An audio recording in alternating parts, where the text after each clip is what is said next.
Hey, Christina from YouTube. She's an anti-Apostle Paul Rejoice, girl. rejoice, Emmanuel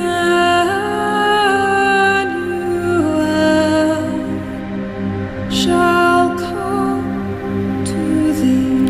Crafty fellow that I am, I caught you by trickery. Israel. Well, there you have it. Paul, 2 Corinthians 12:16. Let's read 2 Corinthians 12. It is not expedient for me, doubtless, and to glory. I will come to visions and revelation to the Lord. I knew a man in Christ above 14 years ago. Whether in the body I cannot tell, or whether out of the body I cannot tell, God knoweth. Such an one caught up to the third heaven. And I knew such a man, whether in the body or out of the body, I cannot tell, God knoweth. How then he was caught up to paradise, and heard unspeakable words, which is not lawful for man to utter. Of such an one will I glory, yet of myself I will not glory, but in mine infirmities. For though I would desire to glory, I shall not be a fool. For I will say the truth, but now I forbear, lest any man should think of me above that which he seeth me to be, or that he heareth of me, and lest I should be exalted above measure through the abundance of the revelations. There was given to me a thorn in the flesh, the messenger of Satan, to buffet me, lest I should be exalted above measure. For this thing I besought the Lord thrice, that it might depart from me. And he said unto me, My grace is sufficient for thee, for my strength is made perfect in weakness. Most gladly, therefore, I rather glory in my infirmities, than the power of Christ may rest upon me. Therefore I take pleasure in infirmities, in reproaches, in necessities, in persecutions, in distresses for Christ's sake. For when I am weak, then I am strong. I become a fool in glorying. Ye have compelled me, for I ought to have been commended of you. For in nothing am I behind the very chiefest apostles, though I be nothing. Truly the signs of an apostle were wrought among you in all patience, and signs and wonders and mighty deeds. For what it is wherein ye were inferior to other churches, except it be that I myself was not burdensome to you? Forgive me this wrong. Behold, the third time I am ready to come to you, and I will not be burdensome to you, for I seek not yours, but you. For the children ought not to lay up for the parents, and the parents for the children. And I will gladly spend and be spent for you. Though the more abundantly I love you, the less I be loved. Here it is, verse 16. But be it so, I did not burden you. Nevertheless, being crafty, I caught you with guile. What the heck? Did I make a gain of you by any of them whom I sent you? I desired Titus, and with him I said, okay, what? Okay, so explain. Whoops. Explain verse 16 in depth, please. Paul is addressing the Corinthian church and defending his apostleship against criticisms and accusations. Some members of the church have been questioning Paul's motives and integrity. They accused him of being deceitful and possibly trying to exploit the church for his own gain. Paul acknowledges that he did not burden the Corinthians financially, though his ministry. Paul often worked to support himself rather than rely on the churches for financial support. This was to avoid being a financial burden and to prevent the accusations that he was preaching for monetary gain. Nevertheless, being crafty, I caught you with guile. Paul is addressing the accusations against him. Being crafty, I caught you with guile. This part of the verse can be interpreted in a few ways. Oh my goodness. The phrase seems to be a reference to the accusations made by Paul's detractors They claim that Paul was deceitful and manipulated the Corinthians. What? No way. Irony and sarcasm.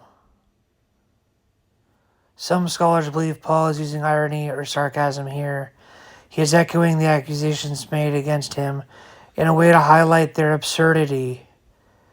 Despite all his efforts to be above reproach and not burden them, some still accused him of deceit by saying, being crafty, I caught you with guile.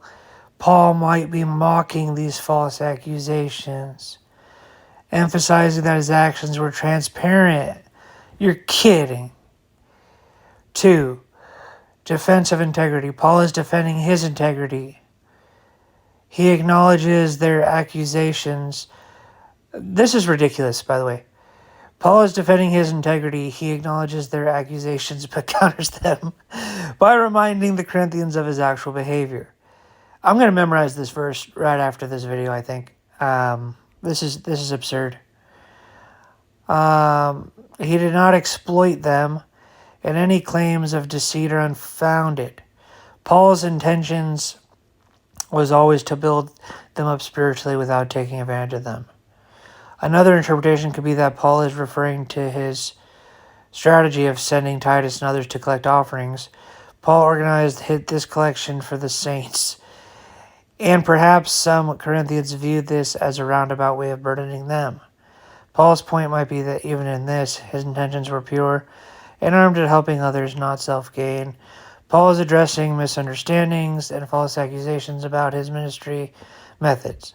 By saying, being crafty, I caught you with guile, Paul is likely using a form of rhetorical irony to underline that, despite his clear efforts to avoid being a burden, some still question his motives.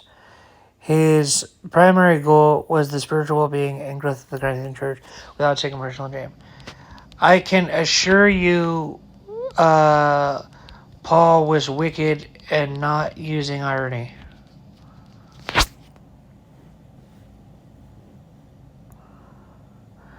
The interpretation of Paul's intentions and character in his writings, including 2 Corinthians 12:16, can be complex and often hinges on one broader theological perspective or view of Paul. Here's a deeper look at the text and the various scholarly perspectives that might inform your view. Okay. Literal interpretation. Taking the verse at face value, Paul admits to not burdening the Corinthians financially, but seems to acknowledge using some form of craftiness. Unbelievable.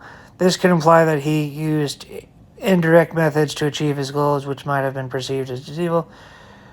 Context is critical in understanding Paul's letters in the preceding and following verses. Paul is defending his ministry against accusations. Understanding this broader defense might suggest that Paul's statement is part of a large argument, possibly employing irony. Okay.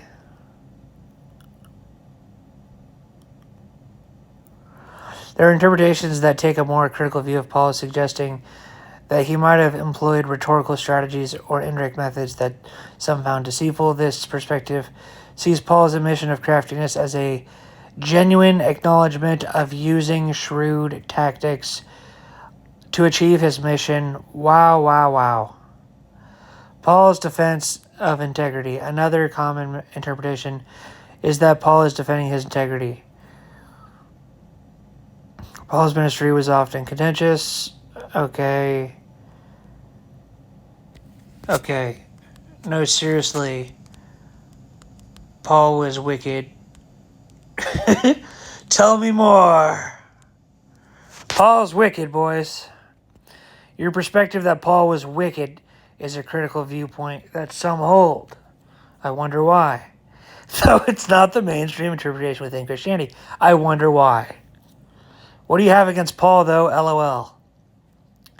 Yeah. Here are some points and considerations that might... He was a loyal disciple of Christ. Yeah. No? Yeah, the answer is no. Here are some points and considerations that might support... I wish I could say this video was a complete joke. I'm only halfway joking. This is getting ridiculous. Accusations of deceit. Some critics argue that Paul was manipulative and used cunning tactics to gain influence. Okay, he admits it. This is ridiculous. Paul's relationship with other early Christian leaders, especially James and Peter, was sometimes contentious. Galatians 2, Paul recounts a public confrontation. Accusations of hypocrisy. Some critics accuse Paul of hypocrisy. Unbelievable, you guys. Particularly regarding his views on the law. In Galatians, Paul vehemently opposes the necessity of circumcision, yet he circumcises Timothy. Unbelievable. This is ridiculous. Theological innovations. Paul introduced significant theological innovations, including his interpretation of Jesus' life and death as a means of salvation for all humanity, not just Jews. Some see his departure from the teaching of Jesus, the original apostles, leading to accusations of corrupting the original message of Christianity. Unbelievable. Number 5, self-promotion and authority. Paul often defends his apostolic authority and his unique revelations from Christ. Critics may view this self-promotion as a sign of arrogance. Power grab.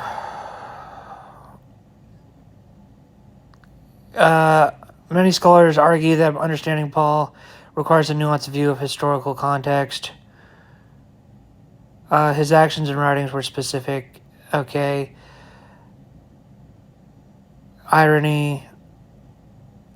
Paul may have been using the accusations against him to highlight the absurdity. Okay. Reconcile with other apostles. Why there were conflicts. Okay. Galatians 2:9, Paul mentions the right hand of fellowship. Theological contributions. Paul's theological contributions are seen. Okay. The critical view of Paul as wicked or deceitful is an interpretation that stems from particular reading of his letters. However, this view is not widely held. I don't give a flying fox if it's widely held, dude. I don't give a flying fox. Who tend to see Paul as a complex but ultimately sincere and influential apostle that short sells the law. Understanding Paul's impact requires balancing these critical perspectives with the broader context. Okay, tell me more about how Paul sucks. If you are interested in exploring critical perspectives of Paul, here are some more detailed arguments. Yeah, they're all over the place, boys. Contradictions and inconsistencies, circumcision debate, views on the law. Paul's writings about the Mosaic law can appear contradictory. In Romans 3:31, he claims the faith upholds the law, but in Galatians 2:16, he insists that justification comes through faith in Christ, not observing the law. Critics suggest that Paul's position on the law was fluid and adapted to different audiences. Unbelievable. Self-promotion, boasting. Okay, Paul frequently defends his apostleship. Okay, critics view this self-aggrandizing. Okay, boasting and suffering. Divisiveness, here we go. Paul's public confrontation with Peter in Galatians over the issue of Gentile inclusion shows significant conflict with the early church. Critics argue Paul's aggressive stance and unwillingness to compromise created divisions. Proverbs 6:16, 6 things the Lord hates, 7 are abomination to him. One of them is Paul. Okay, a proud look, a lying tongue, hands that shed innocent blood, and something so in discord. Paul's letter often contained harsh criticisms and rebukes of his opponents and even his congregations. This confrontational style is seen as uncharitable, alienating, beautiful. Misogynistic teachings, views on women. Okay, I'll forgive you on that one. Okay, theological innovations. Some critics argue that Paul's theological innovations, such as the doctrine of justification by faith alone, deviate from the teachings of Jesus. Wow. And James, by the way. They claim that Jesus' message focused more on ethical living and adherence to the law, where Paul introduced a more abstract, faith-based salvation model. Oh, no big deal, just a different gospel than Jesus. Emphasis on personal revelations. Paul's reliance on personal revelations can be seen as problematic. Critics argue that this emphasis on private experiences undermines communal and verifiable sources of authority within early Christian movement. Scholarly and theological counterpoints. While these criticisms highlight significant concerns, it's important to note how these points are often addressed by scholars and theologians. Contextualizing contradictions, many scholars argue that Paul's seemingly contradictory statements can be reconciled when understood within their specific context. They suggest that Paul's letters were written to address different issues and audiences regarding tailored responses. Understanding apostolic authority. Paul's defense of his apostleship is often seen as necessary given the challenges he faced. Defending his authority helped legitimize his message and ministry among diverse and sometimes skeptical audiences. The conflicts Paul had with other apostles are viewed as part of the growing pains of an emerging religious movement. Gross. These disputes are often destructive, ultimately help to define and strengthen the Christian theology. Reevaluating misogynistic views. Some scholars argue that the more restrictive passages attributed to Paul may have been influenced by later editors, Lovely, and cultural norms of the time. Some suggest that Paul's broader message includes more progressive views on women. Paul's theological contributions are often viewed as foundational for Christianity. His teachings on grace, faith, and salvation have profoundly shaped Christian doctrine. The conclusion. The critical view of Paul emphasizes contradictions, self-promotion, divisiveness, and restrictive views on women. These points are significant and warrant careful consideration. However, many scholars and theologians provide context and interpretations that present Paul as a complex but ultimately sincere figure in Christianity. Understanding Paul requires balancing these perspectives. Okay, tell me a little more about how Paul sucks. Bring the best arguments, please. Okay. Here are some of the most compelling arguments. Distortion of Jesus' message. No big deal, you guys. Critics argue that Paul's teaching significantly altered the original message of Jesus. I low-key agree with this. You can spin Paul's writings, and you can emphasize it. Paul's writings are secondary doctrine at best in the scriptures. They claim that while Jesus emphasized the ethical behavior, social justice, and adherence to the law, Jewish law, Paul shifted the focus to faith alone as the means of salvation. What a monster.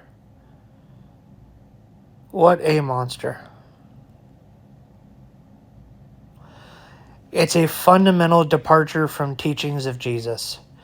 Passages such as Romans 3:28, man is justified by faith without the deeds of the law, suggests a different emphasis compared to the synoptic gospels, where Jesus often stresses the importance of actions. The Sermon on the Mount. I think we're going to go with Jesus on this one. Yep, and he hated Peter and James. What do you know? Paul had significant disputes with other earthly church leaders, particularly Peter and James. Critics argue that these conflicts demonstrate Paul's divisive and authoritative tendencies. Galatians describes a public confrontation with Peter over the treatment of Gentile Christians. This highlights the tension between Paul's teachings and the practices of the Jerusalem church led by James. Self-promotion and arrogance. Inconsistent and opportunistic. Critics argue that Paul was inconsistent in his teachings and actions, adapting his message to suit his audience. Yep, I have become all things to all men, that I may have... Gross. This adaptability can be interpreted as opportunistic and lacking principle. Yes, it is. Disgusting. Impact of Christianity, marginalization of women. Some may argue this is the best thing he ever did. Legalism and control. Paul's letters include numerous directives and rules that some critics argue contribute to a legalistic and authoritative structure. In 1 Corinthians 14, Paul instructs women to remain silent in the churches. Critics view these attempts to exert control over the early Christian communities. While Paul is an essential figure in development of Christian theology and the spread of Christianity, these critical arguments highlight significant concerns about his influence and conduct. He perceived theological departures from Jesus' teachings, conflicts with apostles, personal arrogance, and inconsistent behavior, impact on the role of women and church structure provide substantial material for those who hold a critical view of his legacy. Those criticisms continue to fuel scholarly debate and differing interpretations within the Christian community. Thank you. You're welcome. If you have any more questions, okay. Looks like that girl was right. That anti-Paul chick. She has a point.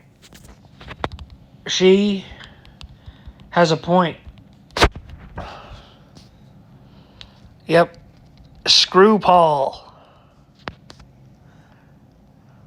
It sounds like you're having strong feelings about Paul and his influence. Whether positive or negative, discuss... Yeah. Alright.